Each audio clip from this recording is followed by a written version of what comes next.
up, natural market?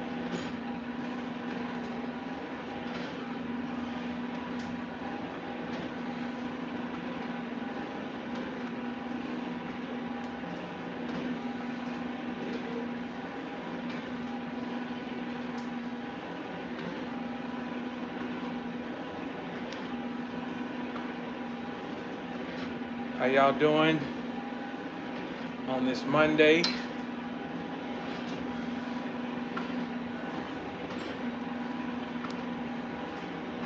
I'm gonna give it a minute, see if anybody's gonna come on, and I'm doing me some cardio.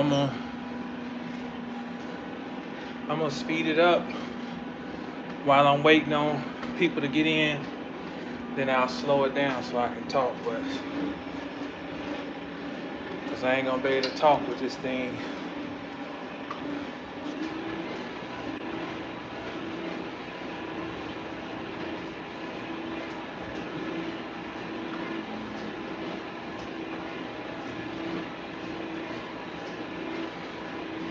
See if we can get us 10, 15 people. Then we'll get going.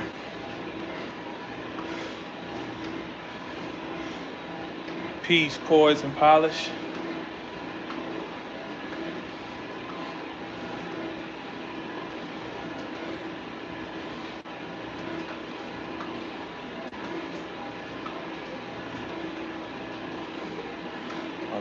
I'm late today in my cardio.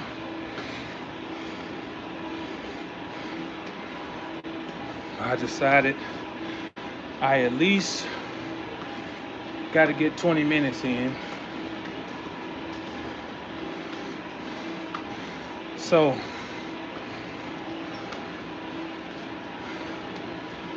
let me get this down to, I'm gonna go one more minute at this speed.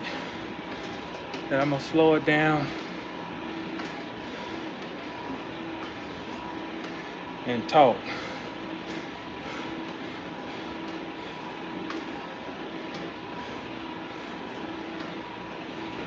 Share the live. Hit the like button.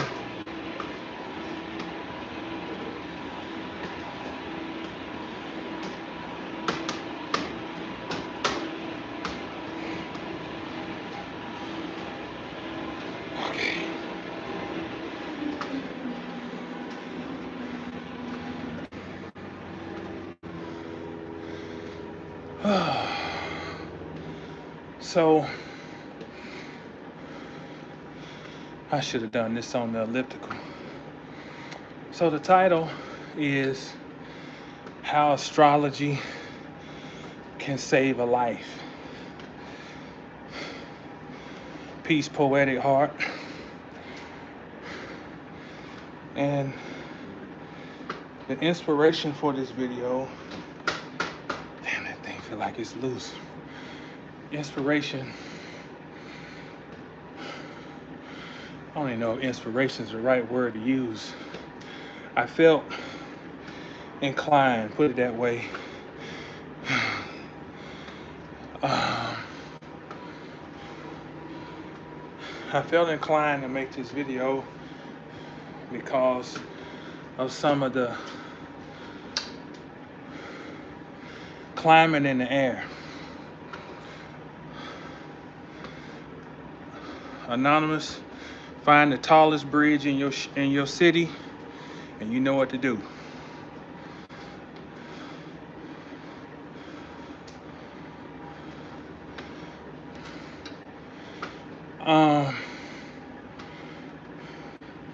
About people have been talking about people taking their lives, taking their own lives, taking their own life. And I had a brother who's been following my channel for years now, probably almost 10 years. And he posted about how times were rough and because his nephew had taken his life. And someone else shared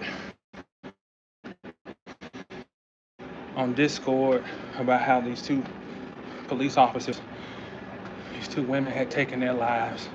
And we don't know if that's, you know, it might not be what is being reported, but the overall theme is this energy has been pervading people feeling disillusioned and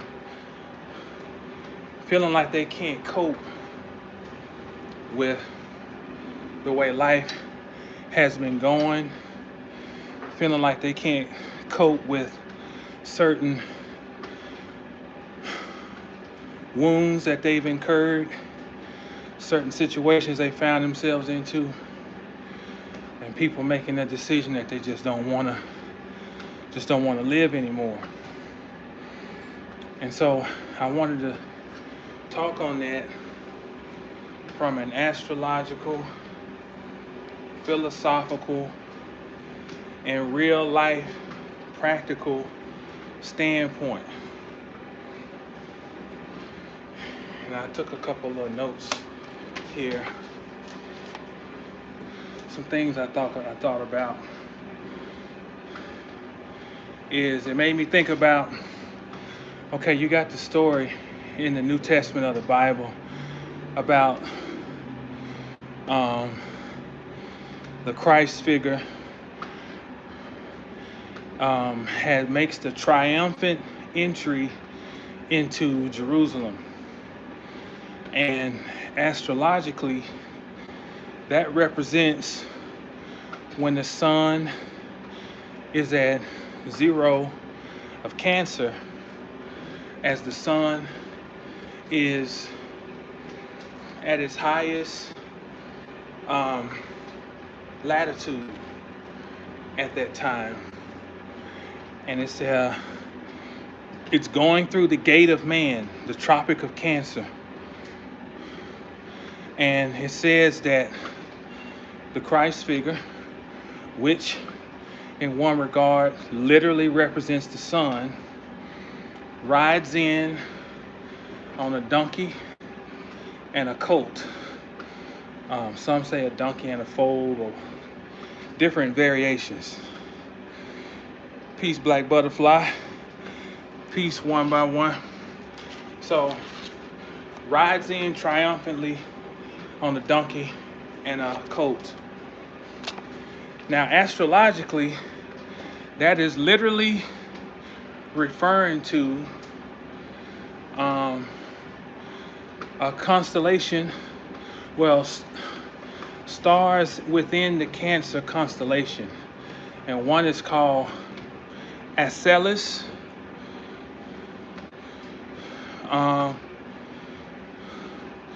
Okay, we got us another degenerate. Black Butterfly, if you able, can you scrub our little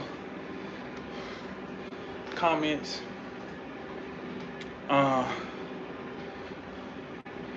So those two animals they referred to is really talking about an astronomical placement. One is called Acellus Borealis, and the other is Acellus Australia. And think about it. Australia is what we call the down under. So it naturally would mean south. And so you have the southern ass and the northern ass. Acellus Borealis would be the northern ass. Hold on, let me. Uno cookie.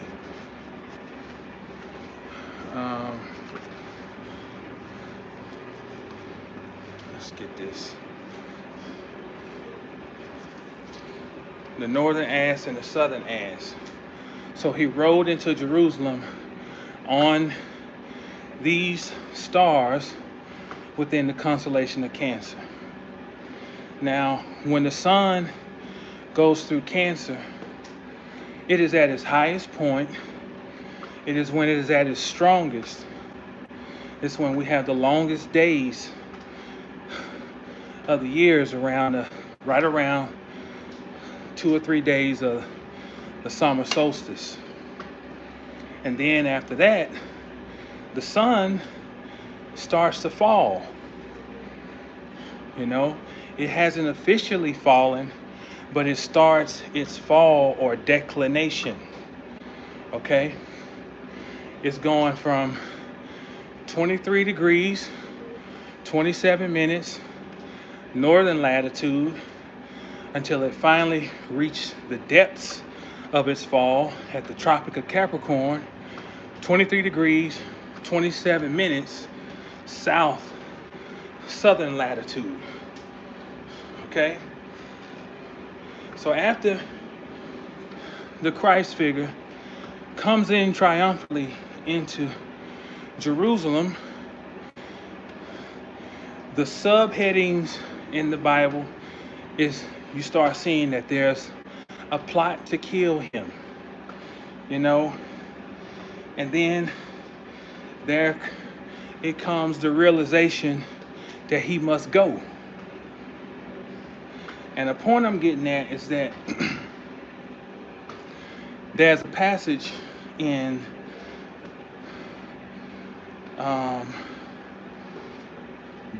John. Now this story is told, I think, in all 4 Gospels, but it is in John that this thing is broken down in this manner. And it says that basically in John 12:3 that this woman, Mary of Bethany, who this is Mary Magdalene, she comes and she anoints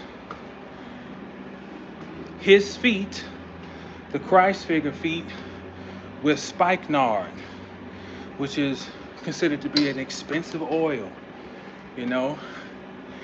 And as his feet are being anointed, it is Judas, which is Scorpio, the betrayer, is questioning why this expensive oil is being wasted on this dude's feet, saying we could have sold this and we could have fed the poor.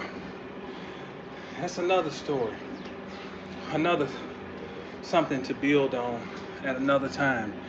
But we see that the one who would give him the kiss of death, Scorpio, you know, is already appearing in the saga, in the story. But the significance, spikenard on the feet physiologically, symbolically correspond to the sign of Pisces. Well, spikenard is part of the valerian root family. It's a sleeping, and this family deals with relaxation and calming, which could also coincide with sleeping. So the valerian family are different variations of sleep agents or calming relaxation agents. And she puts it on his feet. So here we have double Pisces symbolism, because Pisces deals with sleep. It deals with dreaming, which is something that we typically associate with sleep. And it is more, your dreams are more active when you are asleep. So she's preparing him, for lack of a better word, she's preparing him to die. So if we now have you, oh, no problem, Black Butterfly. We now have the planet in modern astrology that is considered to be the ambassador of Pisces, Neptune, has been it was at the anaretic degree for months. And it has touched that degree, 29 of Pisces. It touched it last year. It hit it, then it moved retrograde, then it stationed direct, and then it got back up to 29, and it just drilled down at that point. The significance of that is that Pisces must dissolve the previous cycle so that there can be a purity of sorts. And this is how Pisces and Scorpio share energetic similarity, because Scorpio is about purging and Pisces is about purity.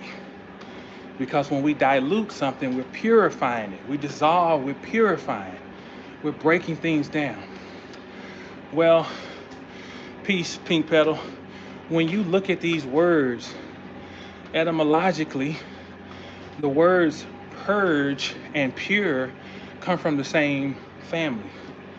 And in essence, they both refer to fire, because the pyramid, pyre, means fire. And all three of those, pyre, pure, purge, they all come out the same family. It is cleansing through fire. So that naturally brings to mind some type of pain. So here we have Neptune assigned to be the shepherd of Pisces, who has been bringing a great deal of pain up into our psyche and making us question who we are, rightfully so, especially at 29 degrees, because it is doing the work of dissolving the previously established ego. And you got to think about this energy, how it is shifting, because now that same Neptune has moved into Aries, where the sun is exalted. But this particular Aries season presents a twofold, if you will, nuanced perspective around Aries, because peace sage, because the sun is exalted in Aries. And why is the sun exalted in Aries? It's because get all my stuff off of here, and that's 20 on there. It is exalted in Aries because Aries is a coagulant. As much as we think about Aries as, you know, it being a warrior and it representing knives and things that cut and all of that, Aries is also coagulated energy, because after all that scattering of essence has happened, Aries then comes and pulls the remaining fragments back together to create a new journey, to start a new journey. That denotes focus. The sun revels in that energy because the sun is the epitome of focalized energy because that's what it does. It is focused light. It is, and that's why we are careful about how long we stare at the sun, because you you it's so much power that's coming through that's being focused on you at one time. We have to be careful about not being damaged. This is why the sun in Leo is associated with celebrity, because it is where celebrities are where our attention gets focused. You know, it is the sun represents attention. It represents illumination. So that's why aside from there's a million ways to explain why it revels in Aries. It revels because Aries opens the door of the tomb. The sun has been in a tomb. And especially after the autumnal equinox, and then Aries, the vernal equinox, opens the tomb back up and says, okay, look, you can come on back out. We got everything. We got your favorite coffee. We got 1,000 thread count sheets for you. It's like it's the sun is an honored guest through Aries. The difficulty in this Aries season, though, as much as we are latching on to the magical potential, we're also having to deal with the fact that we have an agent of scatter that has moved into, for the next 13, 14 years, into the energetic space of identity.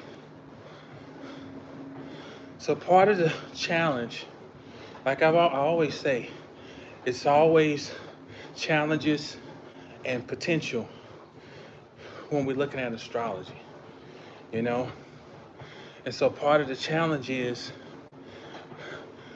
we may be struggling to identify who we are. If we did not, over this last 14 years, with Neptune's transit through Pisces, we had an opportunity to internally go in and reestablish, or not reestablish, but to lay the foundation for a new identity. And that may sound contradictory because Pisces is a dissolving, scattering energy, but the first step to laying a foundation is to tear up the previous foundation. How can you put a foundation on top of one that's already broken? So Neptune, especially by the time it started moving in sextile with Uranus, has been really busting up our reality, busting up our sense of security, breaking up the I am that we've been holding on to, making us contemplate whether it's flawed or needs to be readjusted or destroyed. And if that call was missed, then now that it has moved into the space of identity, the sense of delusion may what's the word I'm looking for? Oh man, exponentially increase. All of this happening at the same time as us having the opportunity to magically express who we are. These worlds exist at the same time. They are existing at the same time. So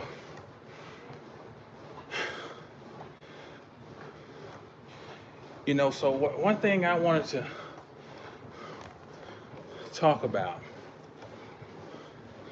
is in in addition to this is that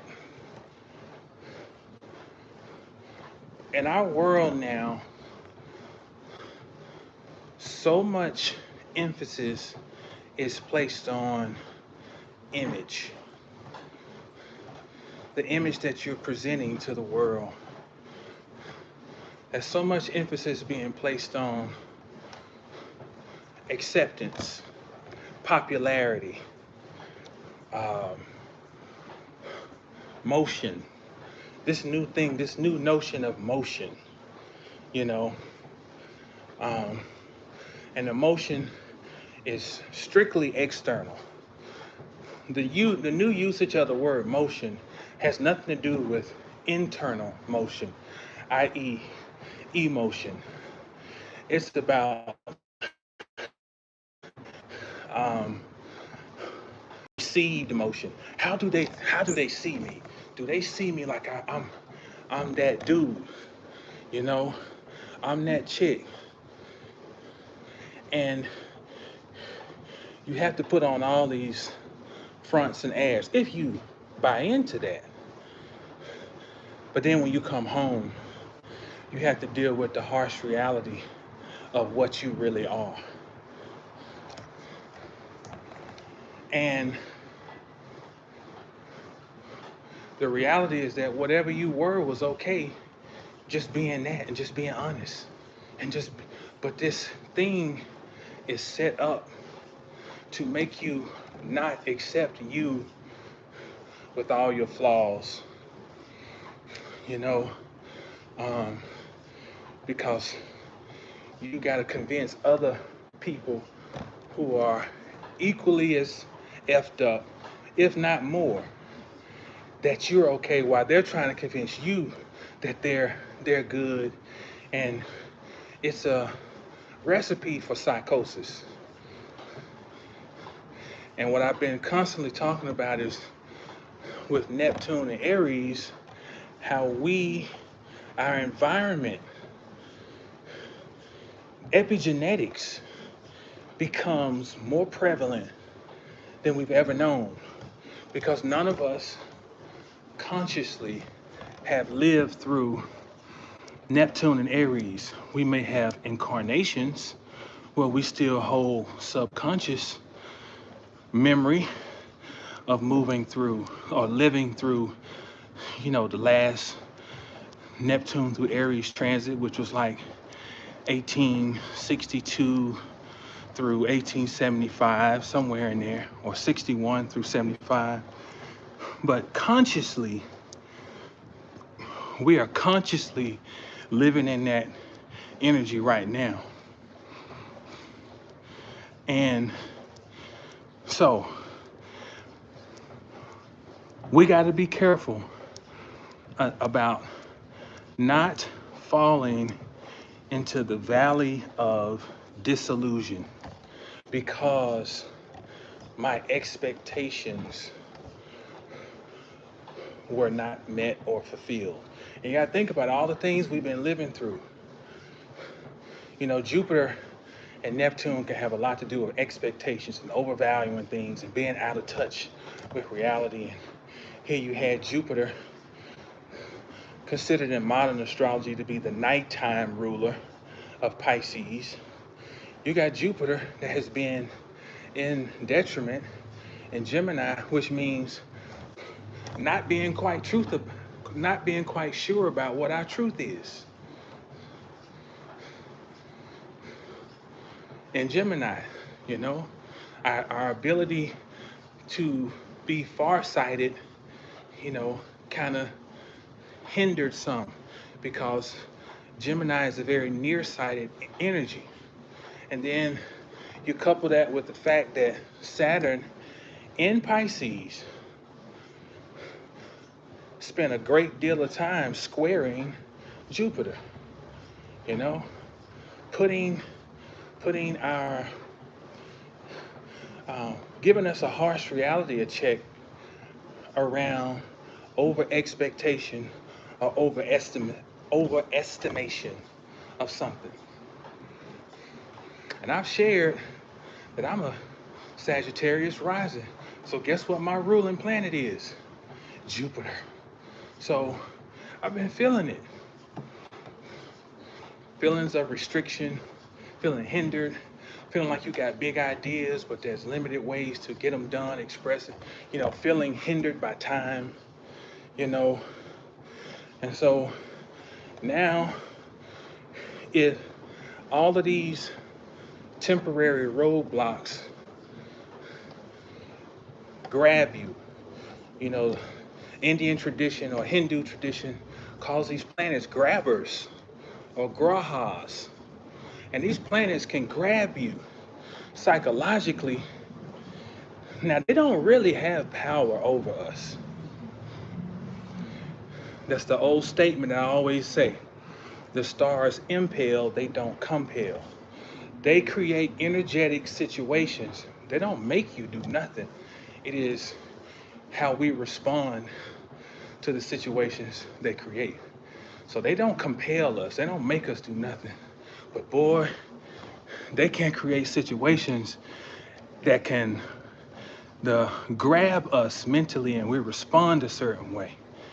So part of this disillusion that is in the air, where people may feel inclined to delete themselves, can have a lot to do with Neptune at 29 and then going into 0 Aries the day after an eclipse. That's a lot of heavy energy. And, while Neptune was in Pisces, we also had the challenge to redefine what life is. You understand? Because Aries is the initiator of life. Whatever you think it is, Aries represents that starting point. So if you come back all the way around the circle and there's a new starting point, and you feel like, based on your idea of what life was, that this shit's all messed up, then you will say, okay, if I can just delete myself, I can escape. I'm from the school of thought that you try to delete yourself and you immediately get snatched back down. And I think some souls come here and they may have a choice. I was explaining this to somebody. I said, when you're in college, you go to your advisor, you're in your 4th year, you want to graduate. I don't want to have to wait to fall semester. I want to graduate in the spring. And your advisor tell you, well, you need these courses. And I remember me, because I was like, man, I hate science, but damn, I need this biology. I need this chemistry. It's like, I gotta take this shit, so I'm ready to get out of here. And so they give you this coursework that you gotta complete so you can graduate. Sometimes when you have a really, really, really messed up chart, it is because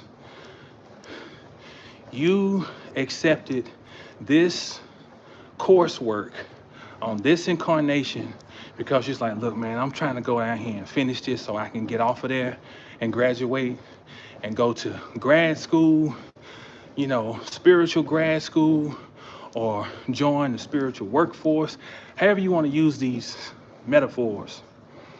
And if you try to delete yourself because you feel like life happened to you, you understand? I feel you might lose some of the sovereignty and you might get snatched down here into anything, on the roulette table. And the reason I title this Astrology Can Save a Life is that sometimes people just need to know that they're in a phase of becoming something that they didn't know existed. you know? And there are different states of maturity, you know. In our Western society, it's 18, you can go and fight in a war. 21, you can now go and get drunk. 26, science says that the prefrontal cortex has reached maturity, you know. But astrologically, a big indicator of maturity is when Saturn makes his first return around the zodiac. And what happens is you are faced with a reality check. You know, when you get around 28, 29, 30, you start kind of, you know, you've been at the club every weekend, and you're like, I see the same motherfuckers every time I come in here, you know, same tired motherfuckers at the bar waiting on somebody to buy him a drink, and he's like, man, I want something. That's part of that Saturn return that be approaching. And different people handle it in different ways, but it gets to just a point where you like, you know, there's got to be something more than this. And Saturn may bring out stuff where you get hit with something. You get hit. Some people get hit with a tragedy. Some people get hit with harsh reality of life in other ways, and it makes them grow and grow the fuck up. You know, sometimes for people closer to my age, you know, when you in your earlier 40s, you're in the space of going through a midlife crisis. When Pluto squares Pluto, Neptune squares Neptune, and then Uranus opposes your natal position of Uranus. That is literally the 3 phases of the midlife crisis. You know, not speaking from reading a book, I'm speaking from experience. Young people, you know, when they have their first Saturn square Saturn, you know, or their Saturn opposition. You know, Saturn opposition is going to happen around teenage years. You got to think about these times in your life when you know, felt like the whole world was coming down. It might be Saturn opposing Saturn, you know.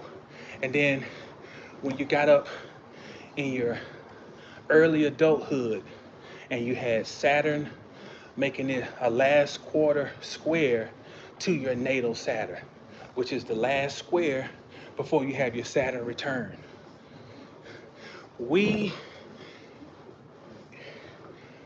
I'm an advocate for this. Astrology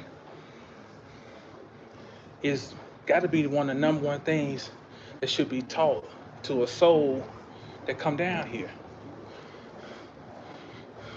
Because it can give you, there's nothing more precious than knowledge of yourself. There ain't nothing more precious. And feeling disillusioned oftentimes is just feeling like I don't know who I am. I don't know what's going on. And sometimes it's even okay to feel like you don't know who you are if you understand that you're in a process where you need to not know who you are. Because you can look at the clock and say, oh, I'm in a space where something new is coming, it's being birthed, and I'm just gonna have to ride this shit out. But if you don't know, and you just feel like life is just crashing down on you, man, that's not you know, you're through dealing. So as a parent, I want to make this very practical because I got children, you understand? So it's easy to take care of yourself. I remember how I used to get out and hustle and get money, man, when it was just me. That's why I can't respect no person who ain't got no hustle, who just single, sitting around playing video games, and man, get the fuck away from me, you know? But when you got children, it's a whole different game, you know? So, and who has been really taught In addition to astrology, you know what needs to be taught? Sexual education and parenting as part of one body, one corpus of knowledge. Because if you think about it, we have sexual intercourse out of it. Just let's not front. It is at the base level is based on pleasure and desire. But there's something biologically that can happen in the midst of that.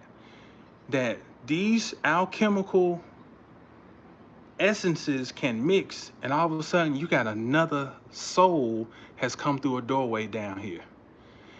And so we thinking, I was just trying to, you know, to put it crudely, I was just trying to bust a nut, you know? It's like, I gotta be a daddy. What's a daddy? You know? And we these things are broken completely up. You know, astrology, sex education, relationship education, parenting education is vital. And it needs to come from people who have a vast background and not just quoting scriptures out of a Bible. Because most of the people who are doing that are at home living in turmoil. You understand?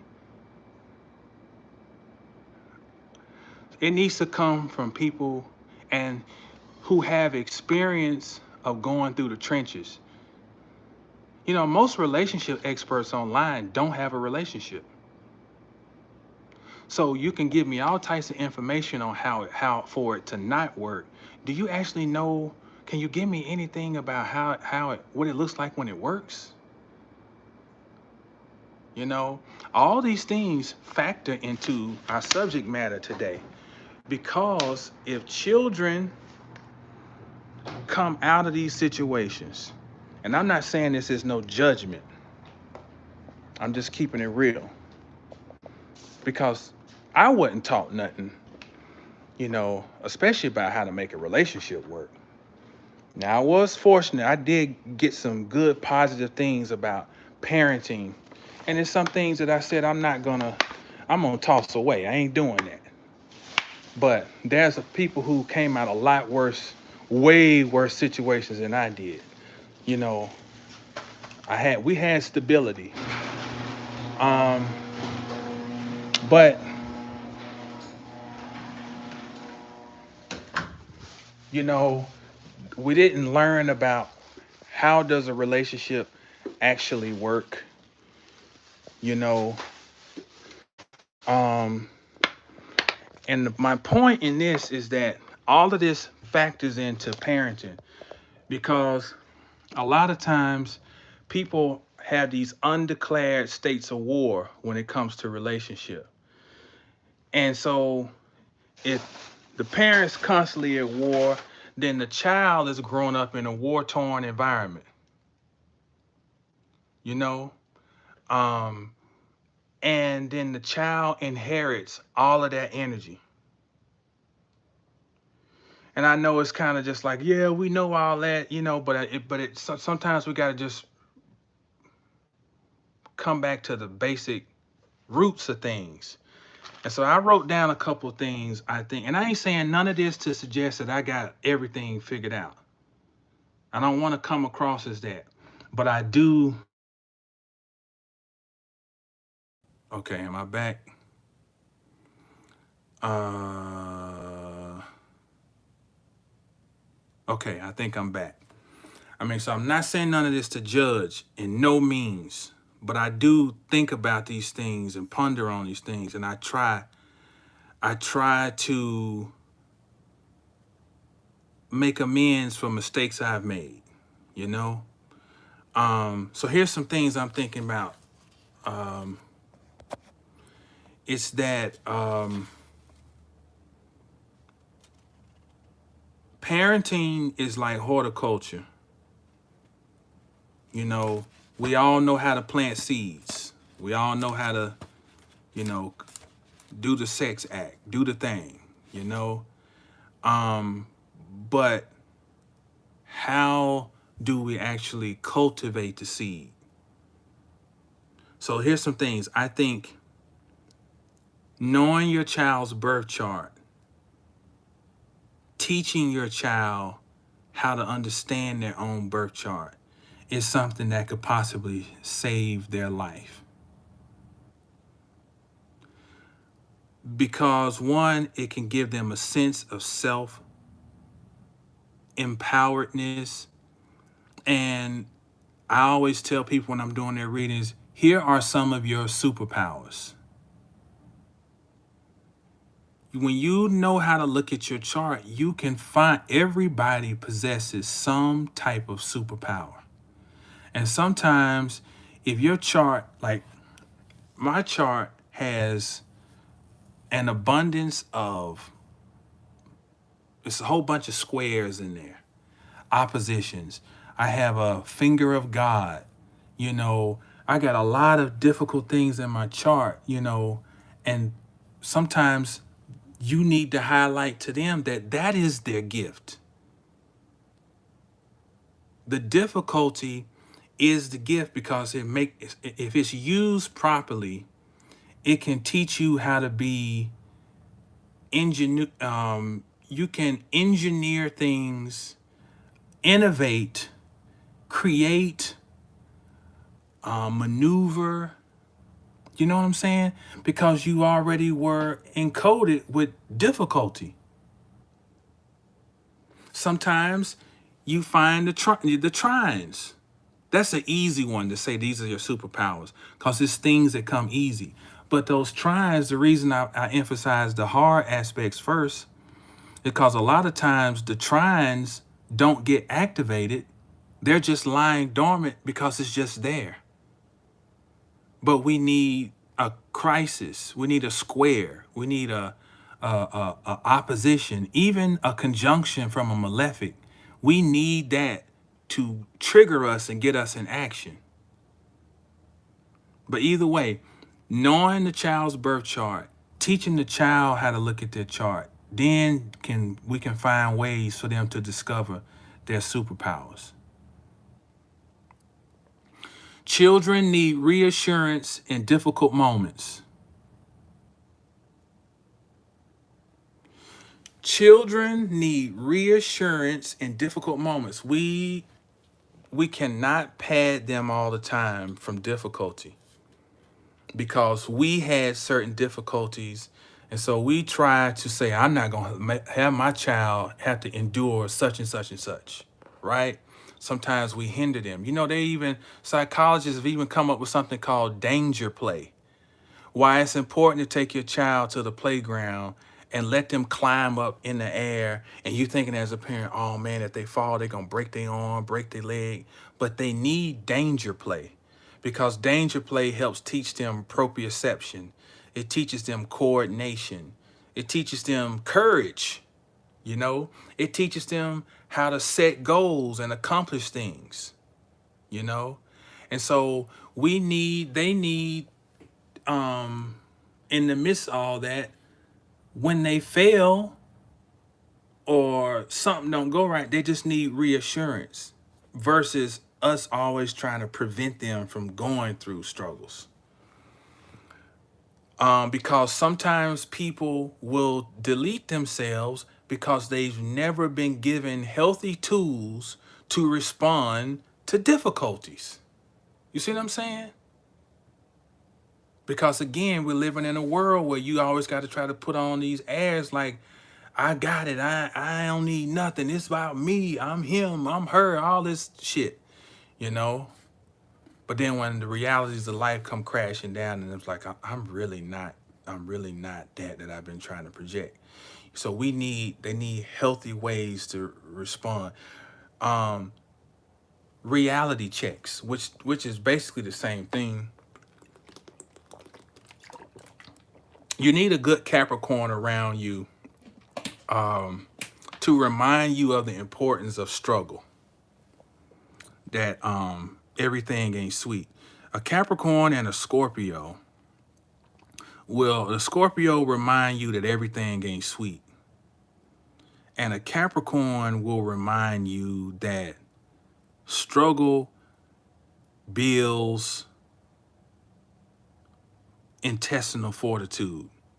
My grandmother, Capricorn, she used to say, it's good for people to struggle. Peace, Shauna. Peace, BC. Let's see. Peace, Maverick. Peace, Swords. Peace, Rita. Sage. Let's see. Peace, Straight Panther. Okay, I'm just trying to get caught up. So they need reality checks. And that's what Capricorn energy is vital, because Capricorn is cold. The earth is not forgiving. It's contracting. And we have to learn how to live through that season, you know? And if you've never really had to, if you've never come to an understanding of the value of that season, then it can leave you handicapped as far as how to respond to the ebbs and flows of life. C. Freemanel used to say, we're always worried about leaving our children money. He said, it's more valuable to leave your children knowledge, you know, because you can have all the money in the world. And I told somebody this story the other day, that this family, when we were growing up, this prominent family in our town, they died on a plane crash. So they son, you know, when the lawsuit and everything, however they did it, you know, when the airline paid out, the son got probably millions of dollars, you know, but he had a horrible drug addict, blew right through the money. So we put so much emphasis on money, money, money, money, money. And, you know, that's just like giving a whole bunch of handguns to a lunatic. This child ain't learned nothing about coping mechanisms, how to deal with life, how to adjust, no actual skills, you know, no self-esteem. So they're going to go out here and always try to buy love. I mean, all types of things can happen. So we need to give ourselves some grace sometimes. And all so much about generational wealth, we start picking up other people's mantras and repeating this. Yeah, I want to leave my children at least the house or something, a couple of dollars, but ultimately my value that I want them to have is, yeah, I remember my daddy taught me this. I remember my daddy, I remember my mama, da da da da da da da. That's value. Because even when they down, if they money is short, they still got knowledge. You can get some more money. If you got some gumption about yourself, you can get some more money. You can get some more resources, you know? But if you dumb, if you don't have knowledge, you know, if you don't have any wisdom, you are empty. You know, Val Kilmer just passed away like last week or something. And I remember that iconic line in Tombstone, you know, other than him saying, I'm your Huckleberry. But he said, he was talking about the nemesis to Wyatt Earp. He said, he's got this great big old hole inside of him and he just can't fill it. No matter what, he can't fill it, you know. And that's the thing. If we can give these children everything, it ain't gonna fill that big old hole on the inside. You gotta give them some substance, you know? Children need to know how to cope, you know, and they need conflict resolution. They need to understand conflict resolution. In other words, it's okay for them to see you, to you parents in the house, it's okay for them to see you argue. That's why I say I don't try to front like I'm like this is Mary Poppins around here and everything, you know. No, our children, it's not like it's an everyday thing, but they've seen us argue. You know, they need to see that. They need to see what it looks like for things to not go right and how they get resolved. You understand? They need to see what that looks like. They are storing all this. We can bullshit these children all we want. They ain't they ain't missing nothing. They're paying attention to everything we do, what we say. They know when we hypocrites, lying, ain't about what we say we about. They know, they see all that. All your phoniness. They see it all. So they need to see difficulty, and they need to know what it looks like to work through it. It's okay for your children to see you struggle. It's okay to let them know we ain't got it. We ain't got the money to do that. You understand? We ain't got it, but this is what we do have. We're not going out to eat. We got some pot roast at the house. We're gonna eat that. And such and such and such. They need, because one of the big themes over these next 13, 14 years is disconnected from reality, from any reality. And once you become completely disconnected, you become food that other entities can feast on you. Because every time a soul comes down here, it brings essence. And essence is food for those who don't have essence. They need souls to keep coming down here and to never evolve and grow, because they feed on that. They feed on it. They eat that.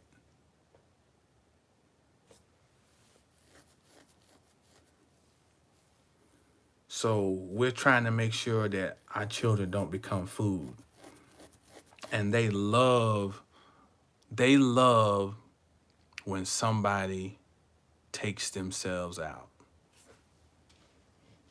Because all that emotion, all that disillusioned thought, that hopelessness, that doesn't just disappear until it becomes part of the atmosphere.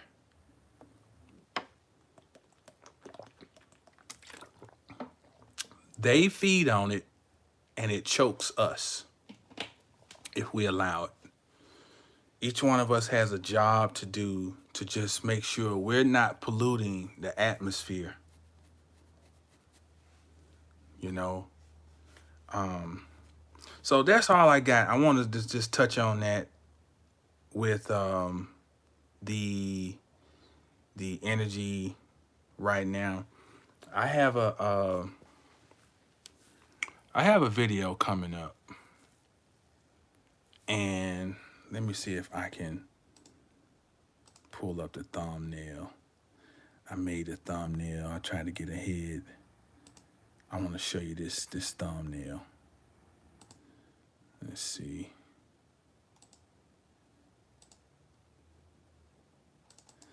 I'm just gonna let you see this.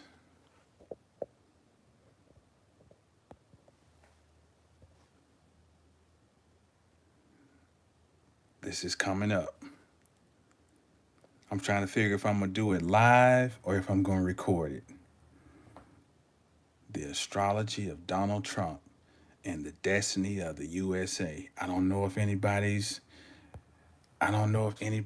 looking at some of this, and I'm not gonna say what I'm gonna do, but I'm sure people have done it.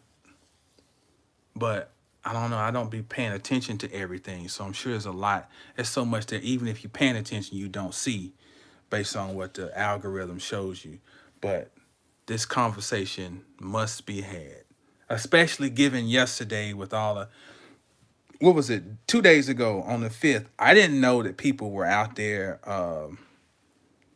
protesting everything. I remember we went to Dallas Sunday, and something just told me not to go through downtown. I decided to go around downtown, Come to find out later, people are out there. We're not gonna take it.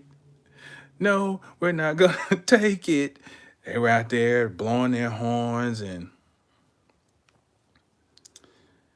so we need to have. It's going to be a very eye-opening discussion. We're gonna get down into some some astrology, some real deal astrology, and we're gonna look at some things, and we're gonna see who this character, what his role he's playing in the saga astrologically. People have said it, but we're going to verify it astrologically what his role is. All right. That's all I got for now. I don't know. I might come back today and do that. Might come back later on. Yeah. Early afternoon. I don't know. Depends on how my time look. So stay tuned. Make sure you got your notifications on and all that stuff. Uh, so thank all of y'all for being in. Thank y'all thank the moderators. And as always, know the stars and know yourself. And stay down till you get up. And when you get up, stay down. Peace.